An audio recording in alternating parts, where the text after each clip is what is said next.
Namaste, myself Dr. Tanvi, consultant in ENT and head neck onco surgery in Apollo hospital Rourkela. आज हम लोग discuss करेंगे vertigo के बारे में। वर्टाइगो क्या है? वर्टाइगो एक्चुअली रोटेटिंग या स्पिनिंग सेंसेशन है। ये इंस्टेबिलिटी या ब्लैकआउट से डिफरेंट है। ये एक तरह का सिम्टम है, जैसे कि पेन और फीवर। पेन या फीवर हमें होता है तो हम लोग उसका अंडरलाइंग डिसऑर्डर खोजते हैं, किस वजह से हो रहा है। वैसे ही वर्टाइगो है, जिसका कोई कारण होता है क्यों वर्टाइगो हमें हो रहा है। तो एंटी वर्टाइगो ड्रग दे देना जस्ट सिम्टम रिलीव करने के लिए, ये कोई ट्रीटमेंट नहीं है। हमें पहले पता करना होगा ये क्यों हो रहा है, अंडरलाइंग डिसऑर्डर को ट्रीट करना पड़ेगा। अगर हम लोग इसी तरह एंटी वर्टाइगो ड्रग का यूज़ करते हैं तो वो हमारे वेस्टिबुलर कंपनसेशन को कैमोफ्लेज करेगा। अब हमारा बैलेंस कैसे मेंटेन रहता है? जनरली हमें कुछ इनपुट्स मिलते हैं जो कि ब्रेन में प्रोसेस होते हैं।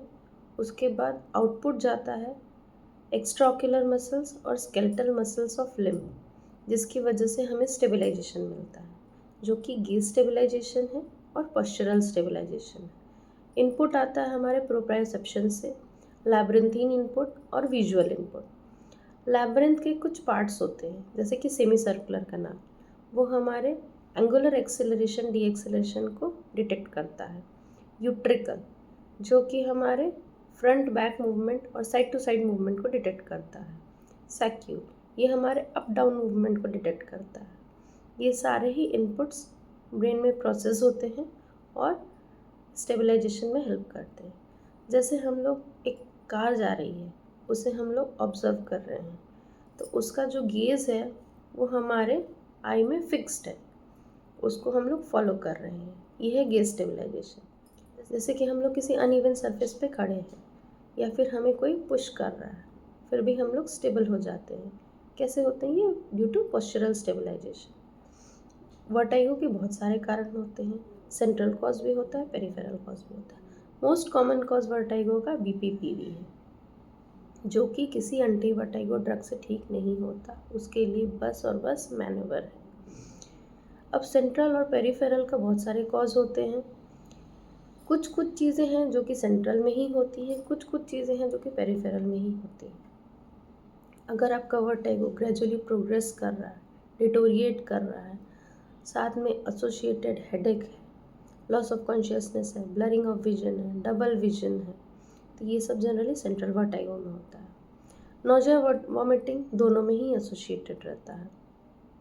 और अगर आपका ऑनसेट सडन है या फिर एपिसोडिक है, तो ये जनरली पेरिफेरल वर्टाइगो में होता है।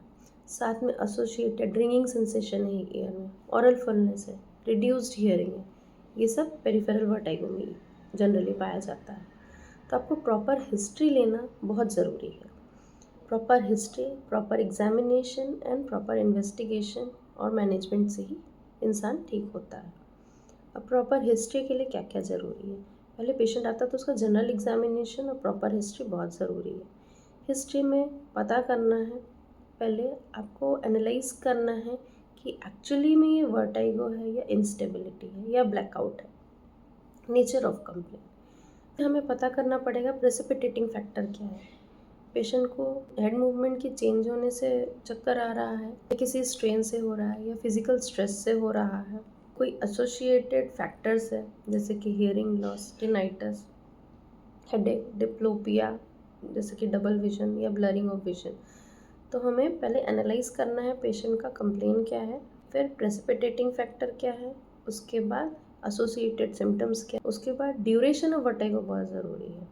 ड्यूरेशन मतलब कुछ सेकंड के लिए हो रहा है या कुछ मिनट्स के लिए हो रहा है, या ये 2-3 दिन के लिए है, या परसिस्टेंट है। तो ये सब हम लोग को पता करना है। जनरल एग्जामिनेशन करना, जैसे कि BP, पल्स, ये सब के लिए बहुत ज़रूरी है। कोई पेशेंट को history of diabetes mellitus, hypertension, thyroid, ये सब का कोई इशू है कि नहीं है, ये सब देखना है। फिर न्यूरोलॉजिकल एग्जामिनेशन बहुत ज़रूरी है, जैसे कि क्रेनियल नर्व एग्जामिन करना है, 3, 4, 5, 6, 7, 8, ये सब एग्जामिन करना है। कॉर्नियल रिफ्लेक्स देखना है, प्लांटर रिफ्लेक्स देखना है, डीप टेंडन रिफ्लेक्स चेक करना है। फिर उसके बाद हमें vestibulo ocular and vestibulo spinal reflex check करना है। वेस्टिबुलो ऑक्यूलर हम लोग चेक करेंगे by spontaneous nystagmus, gaze nystagmus. फिर उसके बाद हम लोग उसका हेड इम्पल्स टेस्ट करेंगे, हेड शेकिंग टेस्ट करेंगे, और हम लोग वेस्टिबुलो स्पाइनल रिफ्लेक्स के लिए हम लोग जनरली स्टैंडिंग या स्टेपिंग टेस्ट करते हैं, या फिर सेरिबेलर टेस्ट करते हैं डिटेक्ट करने के लिए। ये सब जस्ट एग्जामिनेशन है चेक करने के लिए कि सेंट्रल कॉज है या पेरिफेरल कॉज है। अब आते हैं इन्वेस्टिगेशंस में।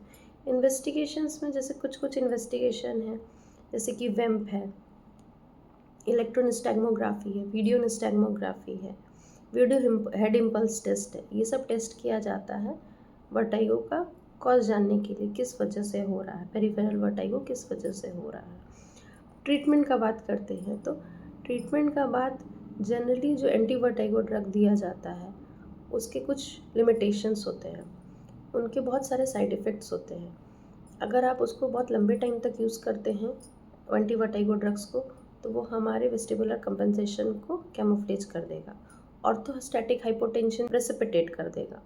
इसीलिए एंटी वर्टाइगो ड्रग हमेशा सिम्टोमेटिक ट्रीटमेंट के लिए यूज़ किया जाता है, जस्ट फॉर 3 to 5 डेज़।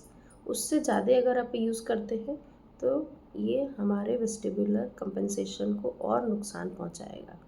इसीलिए एंटी वर्टाइगो ड्रग कभी भी मोर देन 5 या 7 डेज से ज़्यादा नहीं यूज़ करना चाहिए। धन्यवाद।